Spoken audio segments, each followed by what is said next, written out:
Hi, this is the Organisational Success Academy from the Oxford Review, bringing you the very latest research in leadership, management, organisational development, design, transformation and change, human resources and human capital, organisational learning, coaching and work psychology from around the world to make you the most up-to-date and knowledgeable person in the room. Welcome back. Today I've got Keith Hackett with me. Keith's one of our members. He's also a consultant and he does a number of other things as well. Welcome, Keith. Thank you, David. Thanks for asking me along. No, it's a pleasure. Can you just give us a bit of a flavour of who you are and kind of what you do, and add a bit of context to the conversation that we're going to have around the goalpost model? Yeah.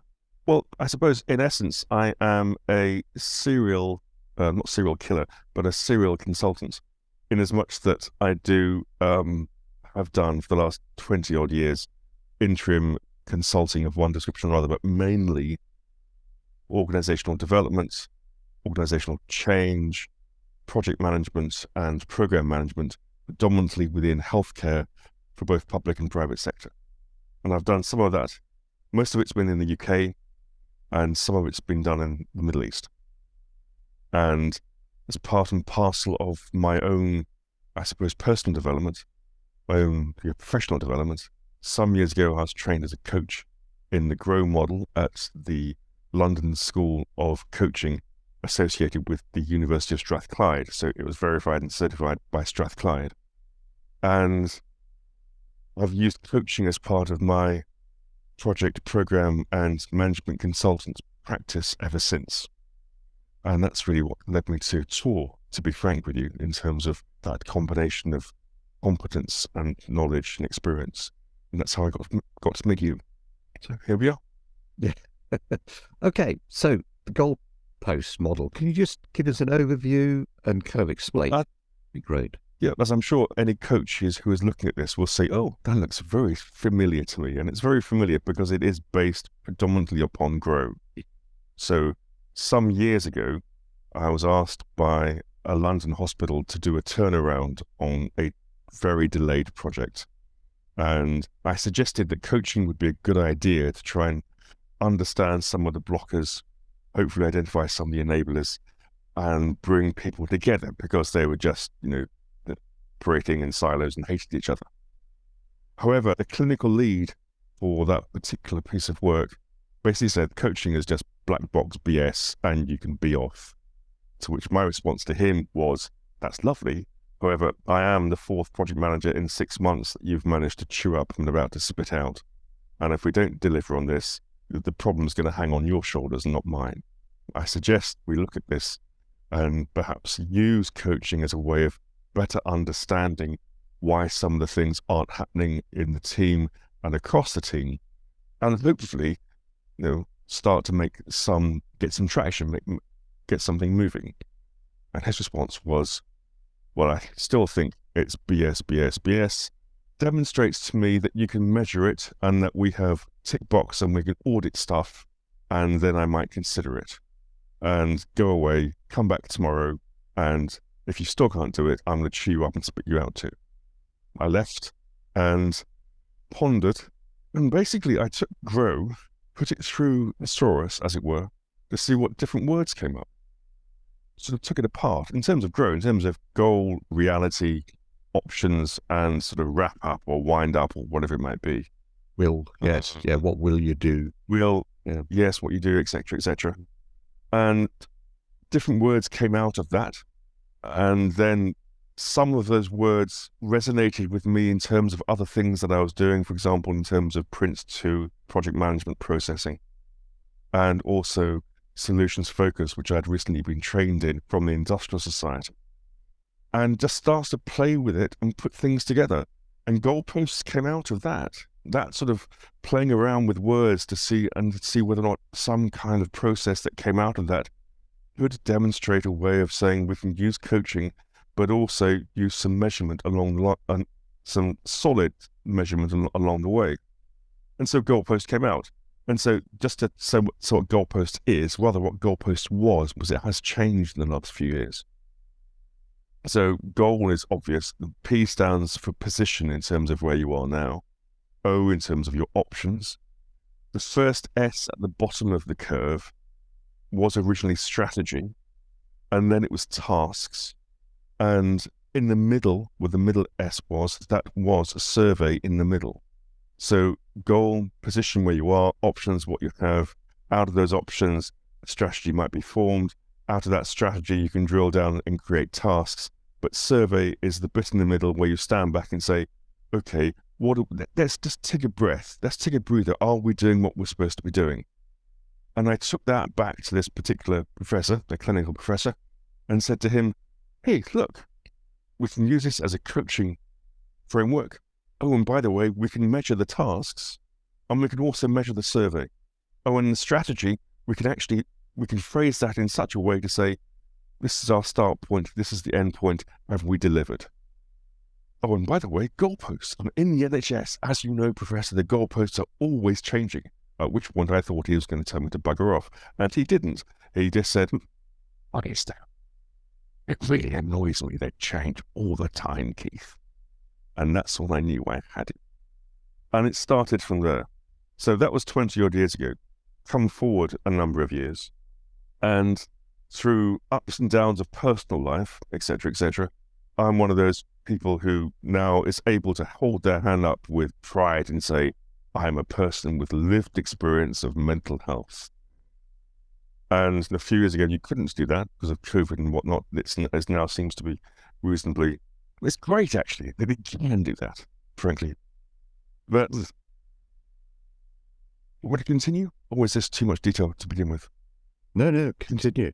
Yeah, because it's part of the story and it's important, and you're using it in that context. You're using it in a mental health context within health organizations. So, yeah, it is, because what happened to me personally was that I found a particularly dark... I was diagnosed with depression years ago, 2008 or whatever it was. I've always been one of those sort of dark, insular kids who sort of did his own thing and was a bit of an introvert and, oh, is Keith all right? Yes, he's fine, blah, blah, blah, over the years and whatnot, Christ knows what else. And God, didn't mean to blaspheme. So then, but a few years ago, I found myself in a very bad place, to the point where I wasn't sectioned, but I was receiving psychiatric care on a weekly outpatient basis. And I built a very good relationship with a particular psychiatrist. But then one week when I turned up to a session, I was expecting this person to be there, she wasn't. And instead, there were two people there. Both of them turned out to be her senior managers. And one of them said, well, we'll use the word Jay. I won't say what her name was, but Jay has been doing quite well with you, Keith. But from our perspective, your recovery journey, your recovery isn't on the trajectory that we would expect you to be on at this point in time. And as a consequence of that, we've now stepped in to help you recover, accelerate your recovery. To which my response was, well, that's lovely, but my relationship is with Jay, not with you. I trust her. I have no idea who you are. And essentially, you're telling me that the progress I've made for myself, which I feel is pretty good, actually is pretty bad, because it's not on the trajectory that you're expecting me to be on. I'm really Keith. We didn't mean that. That's what it sounds like. So we sort of got into an argument. I told them exactly what I thought of them and walked out. At which point in time, I thought, okay, what do I do? A little voice in my head said, just get on with it, Keith. So I did. And it was a sort of a one step at a time, one small goal at a time, as it were. So Jerusalem gave me that sort of that confidence to start to think for myself, as it were. But then I really did start to think for myself rather than being necessarily assisted by professionals, and I put professionals in inverted commas. And over a period of time, I found myself getting back to some level of normality. And it wasn't until I spoke to another psychologist friend of mine, in fact, and I was telling him about what had happened and what I'd gone through and all the rest of it. He went, oh God, yeah, Keith, I've been there 4 times. I went, sorry? Yeah, that's it. He said, no, psychiatrists and psychologists were the worst type for this. We're kind of up to our necks and beyond in it personally, let alone trying to help others. I'm going, Okay, fair enough. Anyway, that's aside. But he said to me, you ought to write down what's happened because it'll help you better understand where you were, your journey, where you've come from, and try to give yourself some kind of framework in terms of how you've managed to do what you've done for yourself. And you can then use that going forwards. You can always revert back to that and say, oh yeah, that's happened. It's similar to this. And you can just build upon that as you go forward. So I thought, Peter, that's a great idea. That's a brilliant idea. I'll do that. And so I started writing down what it is that I'd done and how I'd done it. And it wasn't until I started doing that I realized that I'd used my own goalposts model on myself. So it's a case of, what was the goal, where I am, what are my options today? I mean, the option could be as simple as, do I stay in bed or do I get out of bed? As simple as basic as that. Do I wash myself today or do I wait for a week? I'm not going to see anyone. Does it really matter? That kind of sort of development. But over a period of time, it was, yes, I'm going to get up every day. I am going to shower every day because it's horrible otherwise. Just for my own personal well-being. And that's what happened. So I then went back to Peter and said, this is what I've done. I said, and I've used this. What do you think? And he went, write it down properly, Keith. Send it to me and I'll have a proper read. So I did. I just wrote down a couple of sides of A4, sent it to him, and he came back to me and said, this is great. Can you expand upon it a bit? And I'm going to share it around the place if that's okay with you. I won't say it's you personally, but I'll just, just share what you've done using what you've done. Using goalposts, as it were, as it was then. So remember, it's strategy and serve, and it's important to just notice those two S's. I want to emphasize those two S's right now, because those two have changed. And he did. He shared what I'd done around his network, as it were. And then I was contacted out of the blue by the Mental Health Recovery College at Lancashire and South Cumbria NHS Trust, which is based in Preston. Ironically, that was the psych unit I used to go to for outpatients. There's a sweet irony there, isn't there? Anyway, it doesn't matter. So I was contacted by the service lead for the recovery college based within the trust. And she said, a good friend of mine, Peter, has sent me this. I contacted him and he very reluctantly gave me your name, but then he's done that because he thinks that it's the right thing to do. And I'd like to talk to you further about this because your model really does reflect very well against the whole philosophy of the recovery journey and CHIME, etc., etc., etc. I went, well, what's one of those? You go away and research it, Keith. Write something up, send it to me, and we'll have a conversation. I said, okay, couple of weeks. Yeah, that's right. 2 months later, because it took me that long to try and figure out what I was doing and what all this meant and the rest of it, I'd written a paper and I sent it to Susie. And she came back and said, yeah, we need to do something together. Now, that was 2 years ago. Well, 2.5 years ago now. And at the end of May this year, I will be delivering a course for the college based upon this model. In the intervening period, we've done some work together, etc., etc., and the two S's have changed. Now, I'll stop there because I think you might want to jump in at that point. Yeah, firstly, I just want to say thank you for sharing your own personal story. It's very powerful. And I suppose because, it helped you to develop the model. I suppose there's kind of an underlying question that I've got that's associated with the model, but not quite. Over that period, looking at it now, and just thinking about the context of coaching and what we're talking about with the model, what was the learning that you took from that period for yourself? I found that the early conversations, before I found myself in the place where I was receiving weekly intervention on a 3-4 month sort of program of activity, in terms of psychiatric help. Up until then, I had been wavering left, right, and centre. Gone to see the GP. The GP then referred me into mental health services. And the first person I met, another psychiatrist, essentially said to me, this is waiting 3 months to see this person, by the way. Okay, Keith, we got 15 minutes. Tell me what's wrong. I saw this, and this.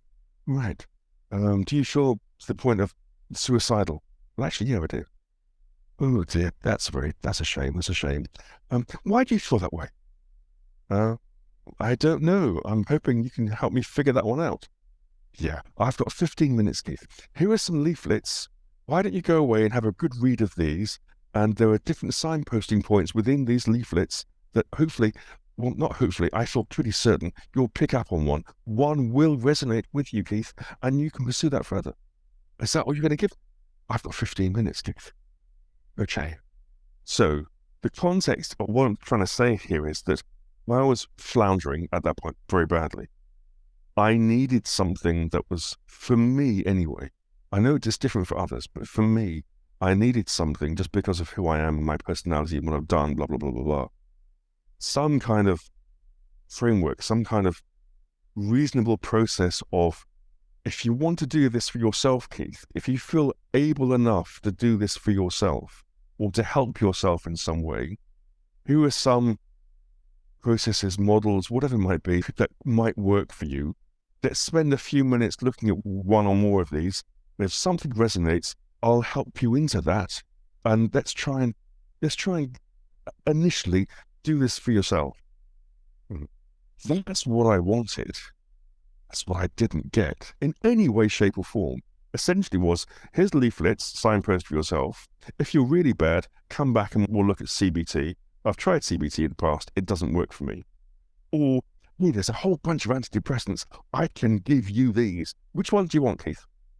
I know I'm sort of being OTT in that, but that's essentially it. It's leaflets, CBT, drugs, or if you're really bad, we're going to section you. So I know I'm oversimplifying that, and I do apologize, but that's essentially how it felt. And I suppose now, 4 or 5 years later, reflecting on that, what I needed was something I could hang my hat on for myself in those very early stages to say, okay, let's try and do this for myself. Let's try and understand where I am for myself and work through this. And GOALPosts gave me, unconsciously, because I didn't know it at the time, gave me that framework, that process, model, whatever word you want to use, to give me a chance to do it for myself. So the course I'm running with the Mental Health Recovery College, and this has taken 2 years of iteration and conversations and me going backwards and forwards in terms of training and ideas and whatnot. I mean, the first training session that I put forward to the college, which was roughly this time last year, would have taken someone 3 weeks to go through. Okay? Yeah. 3 weeks. The session I'm doing with them in a month's time is 2.5 hours. Yeah.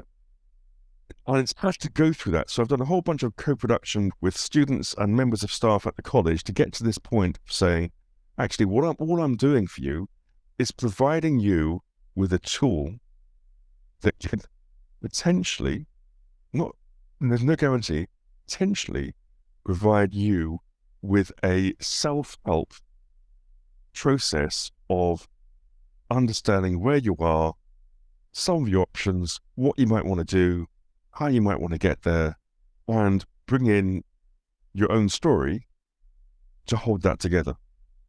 And it's as simple and straightforward as that.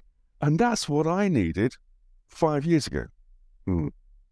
So if I'm getting this right, what you're saying here, what you took out of that process, which I think is amazing, because these processes that you've gone through, to put it lightly, is not an easy process to go through.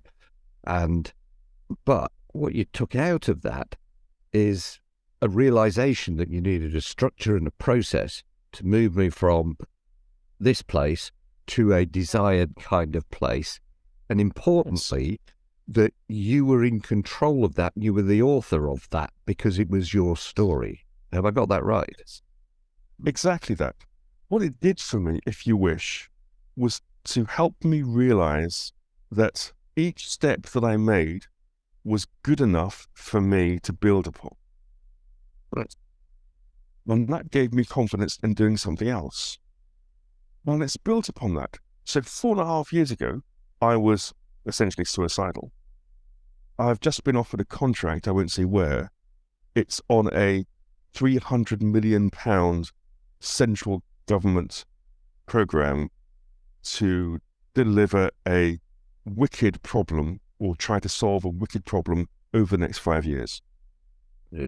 So I've gone from, hey, I want to kill myself, to being a functioning, reasonably confident, quite resilient, far happier, frankly, far more communicable human being.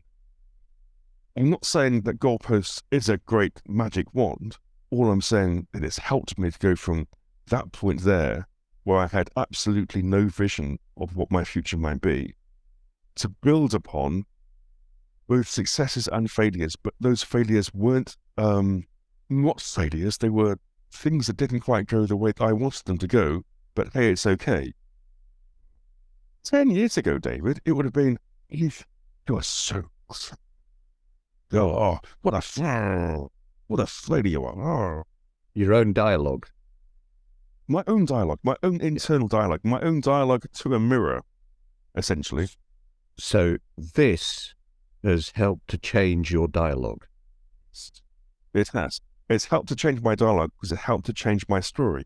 It's helped me to change my story because I realized that my story is worthwhile to me. Yeah. And I can use that story, both the lived experience story, everyone talks about lived experience, but lived experience is important. That lived experience story, and that imagined story of what the next day, next week, next month, next year might be. And use that storytelling, that internal storytelling, to create a potential futures. And then it's for me to decide which one of those futures I want to head for. How much effort do I want to put into that one over there or this one over here? Yeah. And how much effort can I do that? How much confidence do I have in myself to do this one now or that one over there? And that's how the model has evolved. That's so powerful, because what I was taking from what you've just said there is that it put you in control. It gave you the structure and the process, but it helped you to change your story and your dialogue. But what was, I think, really important in that is it's not being driven by anybody else, and therefore it's sympathetic to where you were at any moment in time and worked with that to actually move around the process and create your own narrative, I suppose. Yes, but I think what you need to bear in mind is that for me, this has been an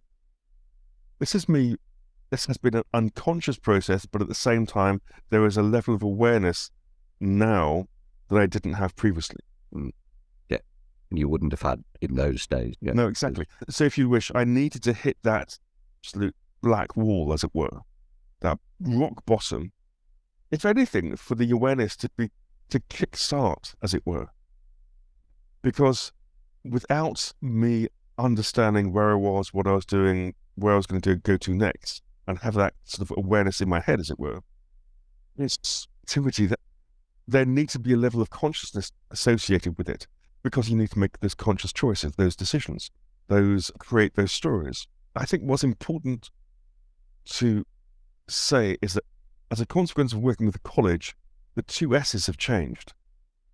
Because if you remember, it was goal, position, options, strategy, tasks, survey in the middle. Just before you get into that, so I just want to make a comment really about your experience about that, as you described it. The black wall is quite common. It's known as a catabasis.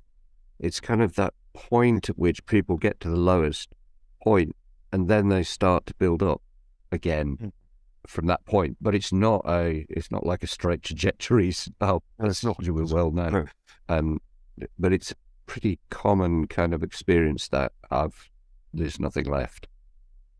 And then that building. And I do think that what you're saying is really important here, is that it's actually kind of rebuilding a narrative and rebuilding a story about ourselves And it was very powerful the way you've described this, because your journey through this process was a kind of an iterative process that as your confidence was growing and developing, and I'm sure, and you haven't said this, but I'm sure there will have been bumps in the road and it'll have gone up and then down again. Yes.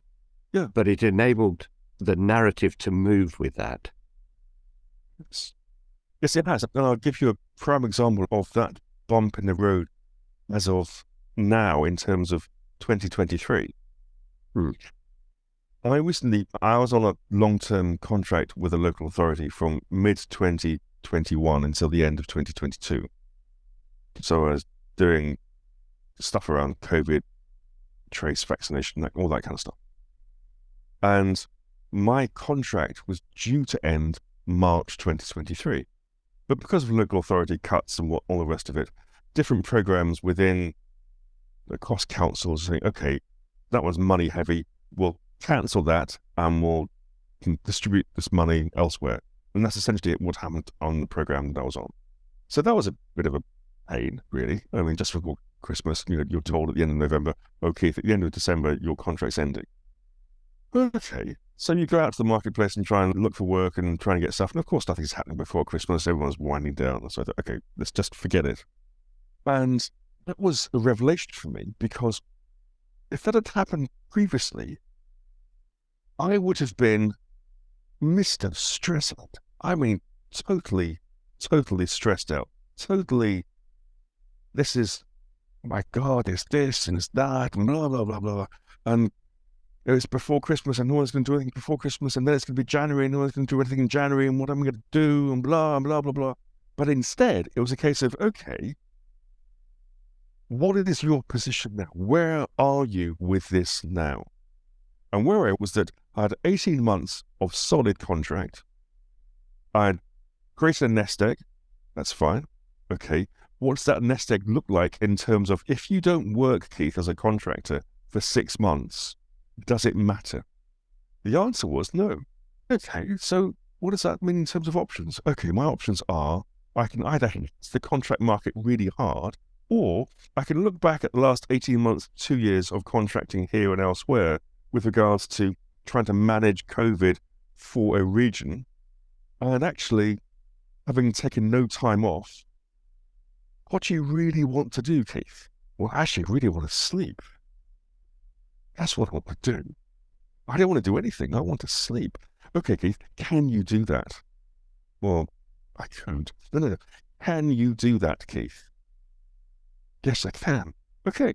So I didn't stress about it. I took January off. The whole of January. Didn't do anything except sleep, go to the gym, have a sauna, chill out. Absolutely nothing for January 2023. Then ease myself back into the marketplace from February onwards. Yes, there have been ups and downs in terms of had some interesting interviews, met some people that I'm thinking, I don't want to work with you at all.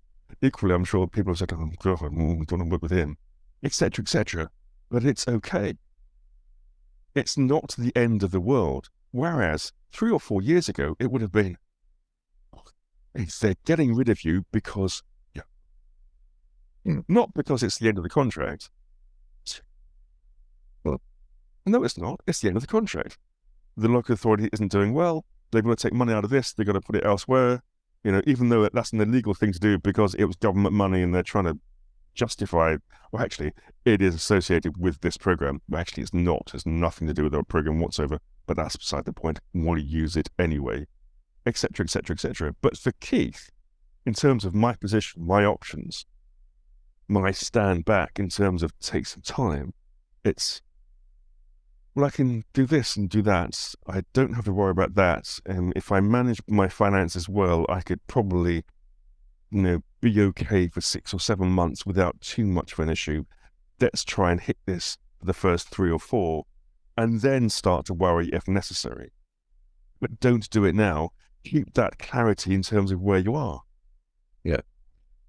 So rather than what would have happened before is reaching into a negative space, and it's a process in emotion regulation research that's known as cognitive reappraisal, this ability to be able to kind of look at the situation kind of calm things down and start to examine it from a more objective point of view and see the reality of the situation, and that has the impact on our emotions, and then we're in a better place to kind of move forward.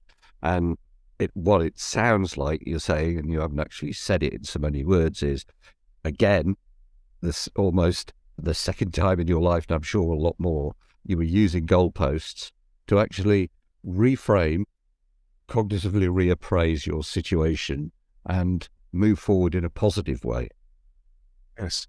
And to simplify that, which you've just said, it is just, my story is, I've done well for 2 years and give myself time, and it's okay to give myself the time, rather than be a stress head and actually do more damage to myself and potentially to the relationships I'm trying to create on an interview basis, because I'm being interviewed.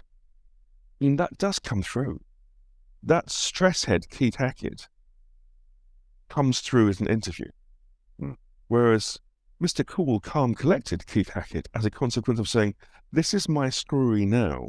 I've got a good idea of where I want my story to go, and this is how much effort I'm going to put into it, but as you said, I've got more control over that. I'm more cognitively aware of that in a way that I just wasn't previously. Equally, found myself having an improved level of resilience for those knockbacks, because it's okay, because I know those knockbacks are going to happen as part of my story. It can't be perfect. It's absolutely impossible for my future story to be perfect. It is going to be up and down. And accepting that up and down is, if you like, being in greater control of that down and up than not accepting it or just ignoring it. Yeah. And that there lies adaptability, that ability to be able to realize that we're the authors of our story. And Yes. Going back to the whole thing about the narrative and the story. Okay, Keith, this is brilliant and really powerful stuff as well. So can you just talk us through then the changes, particularly to the 2 S's that you were talking about? Okay, just a review, as it were. So it was goal, position, options, initially strategy, tasks, and survey in the middle. As a consequence of the co-production work with the staff and students at the Mental Health Recovery College, there was an interesting moment, if you wish, about less than 2 years ago, where the bottom S became survey. So the S, that one there, trying to do a weather person, I don't know how they do it, that one there, changed from strategy to survey. And, this is going to be fun. I'm not even going to try. But the one in the middle became story, or stories, storytelling. So the stories hold everything together. Past, present, future. Stories for goals, stories for positions, stories for options, stories for survey. And the survey element, just for folks, I was trying to find a word that could say, instead of surveying, I've shortened it to survey. So surveying one's environments, surveying the context within which you're operating. That's what survey stands for. It's that, if you wish, the coin a phrase, the mindfulness element of what you're doing. Just being aware, just being understanding, and giving yourself the permission to stand back and say, take a breather. What am I doing? How am I doing it? Is my story evolving in the way that I want it to? Maybe it's not. What do I need to do in order for that to happen? Should I wish to keep that story going? Or, given the options that I've already created for my stories, which way do I go now? And if my goal changes as a consequence of that, it's okay, because it's my story. I don't give a monkeys about anybody else. It's my story. What the goal is my goal. That's it. Brilliant. I think the brilliance of that, if I may say so, is... Like, let's say it's not my brilliance. It's one of the students within the college who went, Clarkleys. And she is a teacher who had basically had massive burnout, was in psychiatric care in sort of closed environment, and has slowly built her life back. When she first saw this, she went, "Oh God, that's brilliant." And I didn't understand at that time what she meant by it until we started doing the co-production and this came out. And she said, "How about we do this? Because we're talking about stories and strategy thinking." And she was right. That's the strategy. It's okay if you're using this as a business model for a particular change within an organization. I mean, I've used it for that purpose. I mean, someone not so long ago said, "I really like this. I'm struggling in terms of where my business is going. Can I use it?" So I worked with her on that basis, with strategy and survey in the middle, as it were. And what came out of that was, interestingly, didn't recognize at the time, was that it was about her story. In as much that the reason she set up her business, she had lost focus on the reason why she set up her business. But then using goalposts help her to refocus and say, actually, what I'm doing over here doesn't matter, and I'm getting distracted by this. This is where my focus lies. So in essence, it was her reframing her story. But neither of us recognized it in those terms. And it wasn't until a few years later, when I was working with one of the students from the college, a very bright, very intelligent woman, ex-head teacher. And we started just talking about this. We are talking about stories. And we just played around with it. And yes, let's go for it. Let's just put it there, change it around, see what happens. And it's so much better now. It's so much more powerful as a model now, as a consequence of making that change. And even when I was using it in terms of strategy and surveying, I always felt this is far too process. It's lacking emotion. Putting stories into it brings the emotion in. And it's the emotion that actually drives it. Well,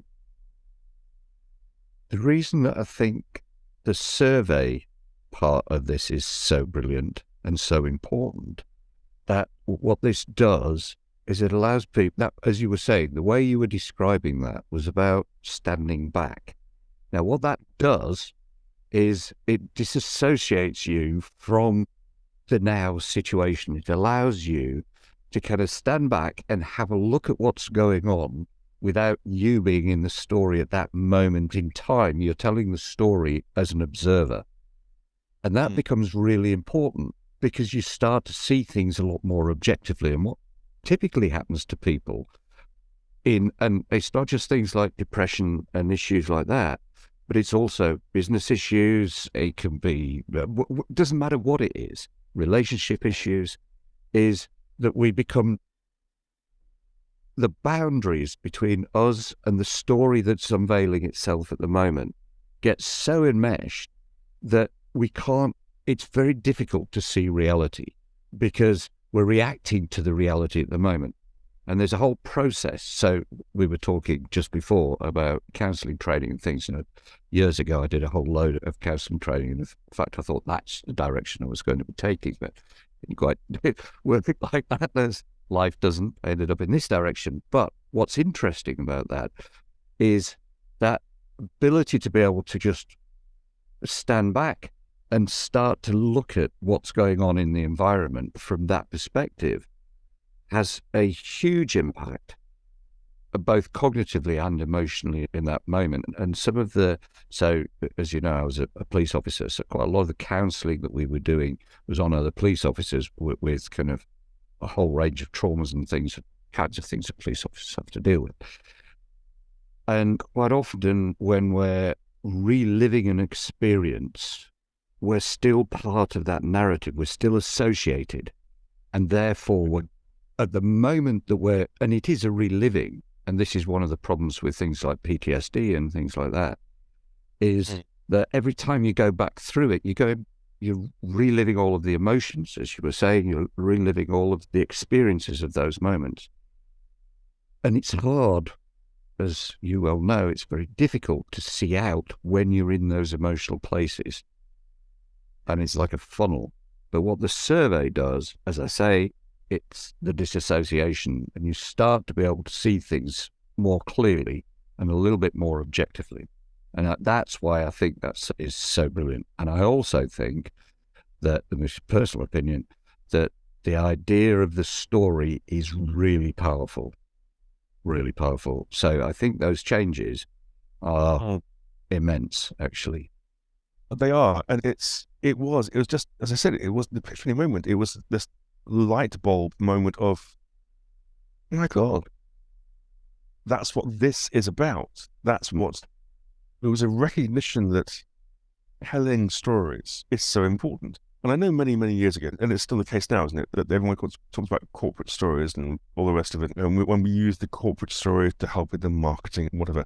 And to be honest with you, David, there were times I looked at that trend, sometimes, and it's the sort of late 90s, early 2000s, wasn't it, of business telling stories. I thought it was a bit, that sounds great, but isn't it? There's a bit of marketing puff going on here, blah, blah, blah, all the rest of it.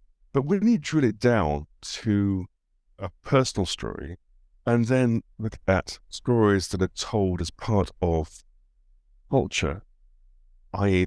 those historical stories, that verbal experience that indigenous tribes use to inform the next generation of, actually, no, this is how we came about, and this is why it's so important, and storytelling, and this is where you sit within this story now, but you're now creating this story for us as a tribe, as a whatever it might be. They can be immensely powerful. Yeah. And informing in a way in terms of guiding, for want of a better word. And it's great that we tell stories. We tell stories to each other all the time. We read stories, we write stories. People make lovely livings out of writing and telling stories. Then why not embrace our own personal stories in the same way? This is one of the things I say to my students quite a lot. The biggest industry on this earth is the storytelling industry, bar none. You think about all the books, the films, the television programs, even the news. The news does not present a series of bullet points about what's going on. They present a series of stories. They go to the extent of sending some poor hack out into the dark and rain in order to contextualize the story. It's part of the story. Now, one of the things, and this may or may not help with the model, and because it's a living thing and it's developing, which I like about it, is one of the things that we used to do with trauma victims with the police is that we used to get them to tell a story from different perspectives. And one of those perspectives was a benevolent other that was like an angel or something that was sat on top that could see everything. But it was that disassociation that was so important in that process. And then having a look at it from a different angle and a different angle enable the person just to kind of remove themselves, particularly in stories of trauma, enough to start that process that we were talking about earlier on around cognitive reappraisal. And that's really powerful. And I think the model's very powerful as well. I want to kind of keep in touch as it develops. Oh, yes. As you know, in coaching, there is a coaching activity that you can use with a person who is stuck within a particular situation to say, okay, let's pretend that you're your best friend. What would your best friend, if they were looking at this now, how would they describe what's happening, where you're going with this, etc.? And as soon as you say that to someone, I go, oh, yeah, well, oh yeah, David will be so pragmatic. He would say this, this, this, and this. And it's, Keith, why are you even focusing over there? You should be focusing over here.